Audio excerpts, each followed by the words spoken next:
FidelityFX releases a demo, Xbox loses an exclusive sales figures for Xbox and PlayStation gets released, and Game Pass adds a few new additions. Welcome everybody and thank you for joining me. So there is a few things to go over today, starting with FidelityFX. Now I have spoken about FidelityFX quite a bit on this channel. For those who does not know, this feature is designed by AMD to boost frame rates in resource intensive games. It is an alternative to Nvidia's DLSS solution. Now the last time I spoke about this feature, it was just confirmed that it has been added to the Xbox Series X and PlayStation 5 development kits. Now with this feature enabled on console, it will ensure that higher frame rates get maintained even when ray tracing is turned on. Normally a feature like ray tracing can be extremely taxing, resulting in a game losing up to half of the frame rate, and sometimes it can even be so taxing that you need to scale down the resolution of the game as a whole.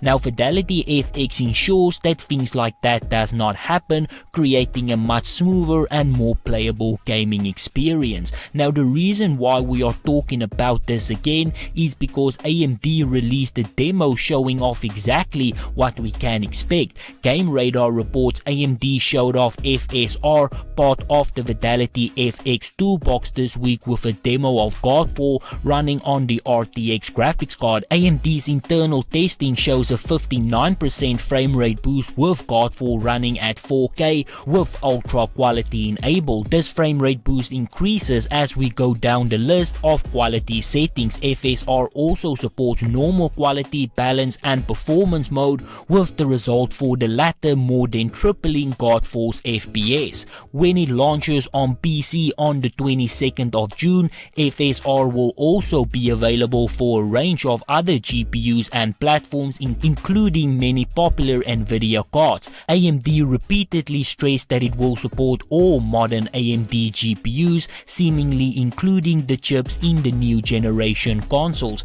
In a statement to IGN, Microsoft confirmed that the Xbox Series X and the Xbox Series S will indeed support FSR in the future. This follows an April release of FidelityFX itself on Xbox consoles, which gave console developers access to a range of AMD made tools such as adaptive sharpening and ray tracing denoiser. So this is a feature that is very promising, and should developers choose to support it, it can actually enhance a game on the console like never seen before. But then moving on really quickly, the Medium that was released earlier this year exclusively on Xbox Game Pass will now be making its way to the PlayStation 5 as well, as it was only a timed exclusive. Now I have played this game and had quite a good time with it, so if you are a PlayStation owner, soon this game will be available for you too. Now as I've said, this is a really good game,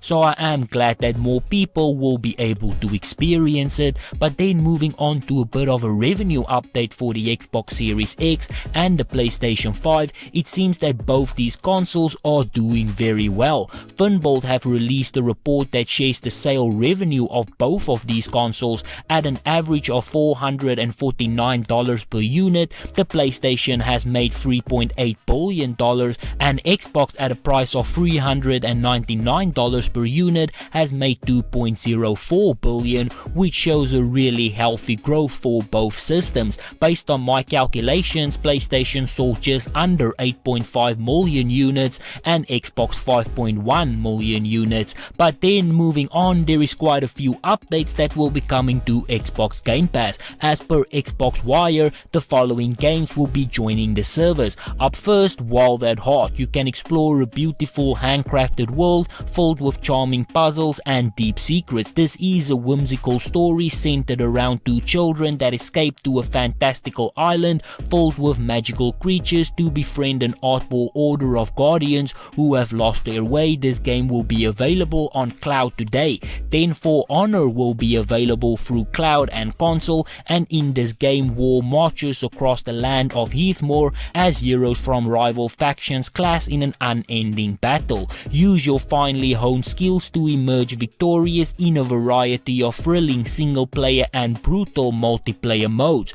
Backbone will also be available today on Game Pass through PC, and in this game raccoon detective Howard Lothar is not a hero, he can barely make rent, and yet he has stumbled across something so massive that it will shake the very fabric of society. Stunning visuals, a great soundtrack, and a daring narrative brings this dystopian Vancouver, BC, inhabited by animals to life in a highly anticipated post-noir adventure. Then lastly, Darkest Dungeon will be available tomorrow for cloud, console, and PC. Darkest Dungeon is a challenging gothic roguelike turn-based RPG about the psychological stresses of adventuring, recruit, train, and lead a team of flawless heroes through twisted forests, forgotten warrens, ruined crypts, and beyond. Not only do unimaginable foes await, but stress, famine, disease, and the ever-encroaching dark. Then there is also some added DLC and game updates that will be on the way for Game Pass. Black Desert, the Great Expansion update, Gears of War Pride 2021 Reward Punch Card, a Human Fall Flat Xbox Series X and Xbox Series S update, and a new Forest level available. Knockout City Season 1 available for Xbox Game Pass and Ultimate members. Minecraft Caves and Cliffs update Part 1, Minecraft Dungeons, a free raid captains update, and Elder Scrolls Online Blackwood. But that pretty much sums up everything that I have for today, so this is where I'm going to end it. If you enjoyed this video, be sure to hit that like button. If you would like to see more videos like this, please consider subscribing, and as always, please remember to stay safe, wash your hands, don't touch your face, and I hope to see you again soon.